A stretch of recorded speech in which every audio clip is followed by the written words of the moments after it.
Hey guys, it's me, Julian Greystoke. Today I'm wearing my Make Art Not War shirt.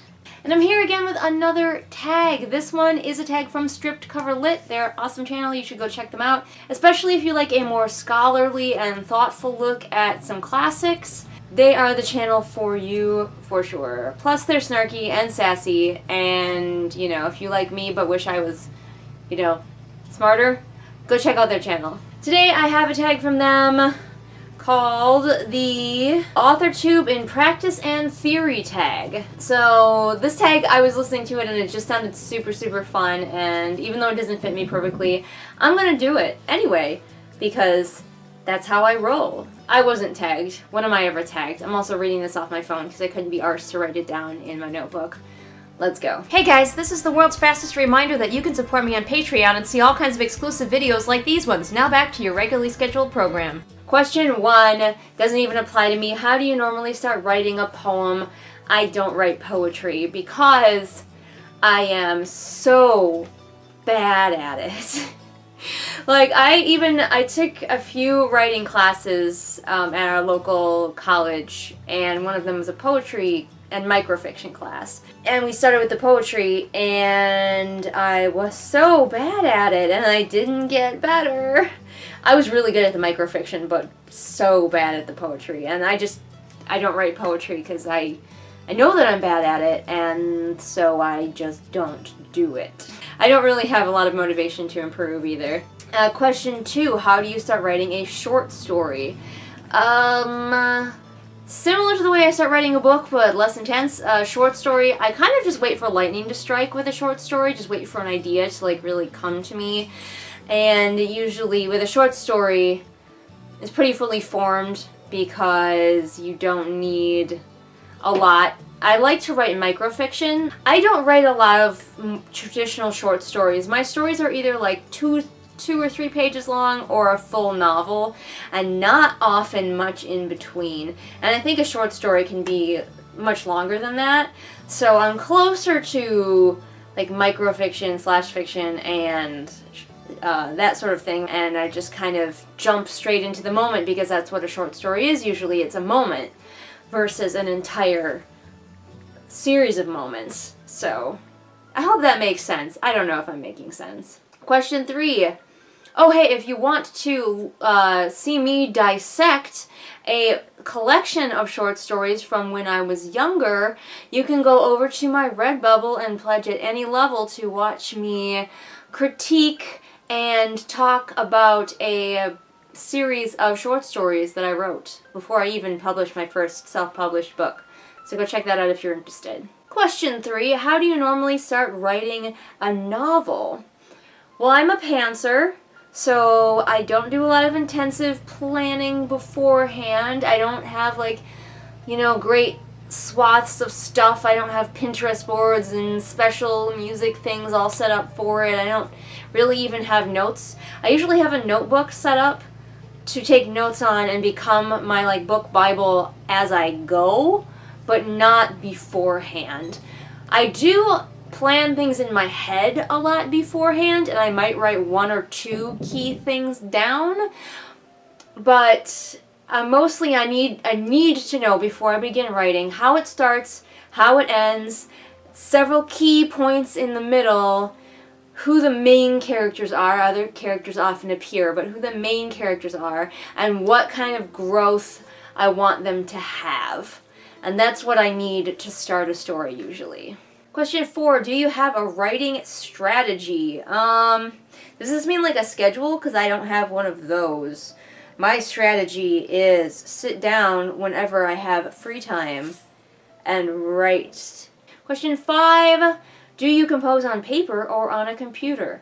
On a computer, I really hate writing things out longhand. Like, I'll write notes longhand, but I hate writing prose longhand. So it always typey, tap for me. Now the questions start getting a little bit more fun. Question 6 is, you are allowed to claim one work of fiction as your own.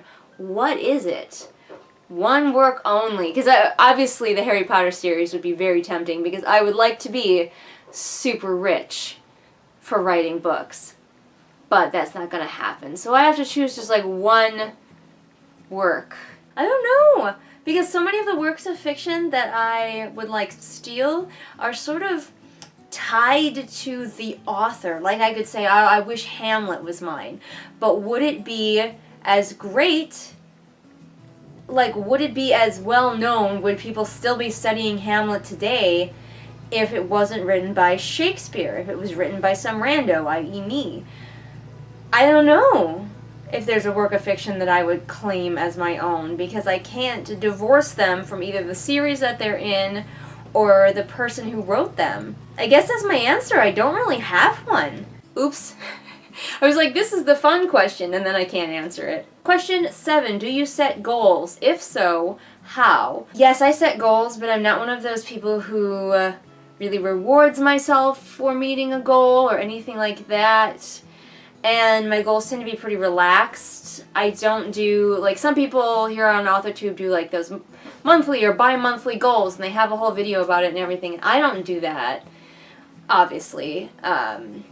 My goals right now are keep querying Boots until someone fucking wants it, finish editing the game, which is going incredibly slowly, but it's going, and figure out what the heck I'm doing with the last Mage Killer, which I mostly wrote during NaNoWriMo, and I'm not very happy with right now, so it's sitting, it's having a little time out. And yeah, those are my main goals. I'm also writing a novella, like, for my own fun that I'm putting up on Wattpad for people to check out as kind of an experiment. So I'd like to finish that, but that's kind of a side goal, and I'm not putting pressure on myself to have to like do that with any kind of speed. So yeah, I set goals, but they're very loosey-goosey and slow to be reached. I don't set word goals for sessions. I don't do any of that. Sometimes if I'm sitting down, I'll be like, okay, you have to write for an hour without distraction. But like, that's about it. Question 8. Boom. You win the Nobel in Literature. What is it that got you the award? Me killing everyone else who was a possible recipient of this award. There is no universe wherein my writing is good enough to win me a Nobel Prize. Even if I like mastered my own personal style of writing and got really, really good at it, I write YA and kind of popular YA kind of style, so there's no way anyone's giving me a Nobel Prize unless I assassinate everyone else. Question 9. Boom! You're a Nobel-winning millionaire. Where do you live and what do you drive? I live in a lovely home in the country, far away from other human beings, but still, I'm so wealthy that somehow we just have great Wi-Fi still. And I drive a horse, because I don't care about cars, but give me them ponies!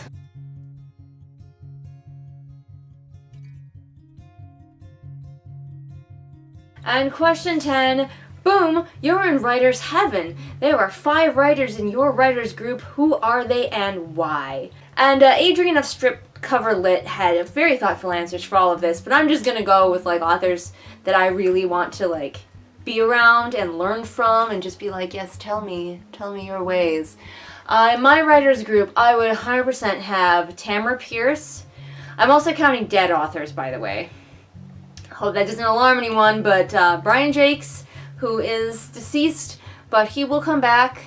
We're in writer's heaven. I don't know if that was a metaphor or not, but maybe we are all in heaven, and so Brian Jakes is there. So Tamara Pierce, Brian Jakes, 2 authors who I love, love, love. I would have James Herriot, and he would tell me all about animals and also help me figure out how to like write a memoir-ish story and keep it interesting, because I've always kind of wanted to do that, but I feel like my life is way too boring and I don't know what parts to focus on, so he can help me with that.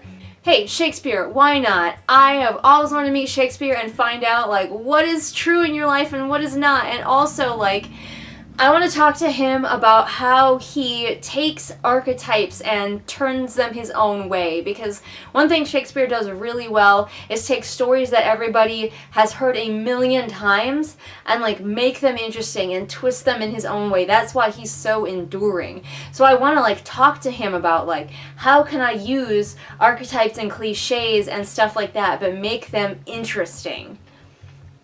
Okay, that's 4, right? Yeah? Yeah? Yeah? I need one more. One more. I think I would like Madeline L'Engle. I think that's how you pronounce her name. I'm terrible. I mostly just read it on things. The author of A Wrinkle in Time and those books, because she struggled a lot to be published. And I would like to talk to someone who really didn't get very far in her publishing journey right away, because I am going very slowly, slower than I was really hoping for through my journey, and it would really be nice to talk to someone else whose book was rejected multiple times and like find out what her experiences with that were. So that is that tag. I hope you enjoyed it. I tag whoever wants to do it because I'm lazy. I wasn't tagged, so I usually don't tag other people. Just continue the chain of rebellious folks doing whatever tag they feel like. That's what I say. If you enjoyed this tag and you want to see more like it, there is so much on my channel. Go check it all out. There's a lot of content here.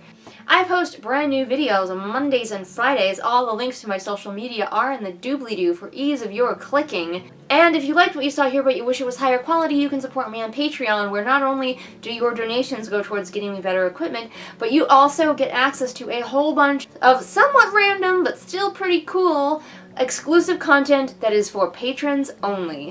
And I will see you again next time with whatever it is I happen to be doing next time. Bye! Well, look at that. It's shout-out time again. We're here to shout out this month's patrons with Lennox, Amanda, Ashley, Celia, Jenny, Kim, Lisa, Lemore, Sabby Panda, and Sarah. And if you want to be great like these awesome people, then you can become my patron over on Patreon.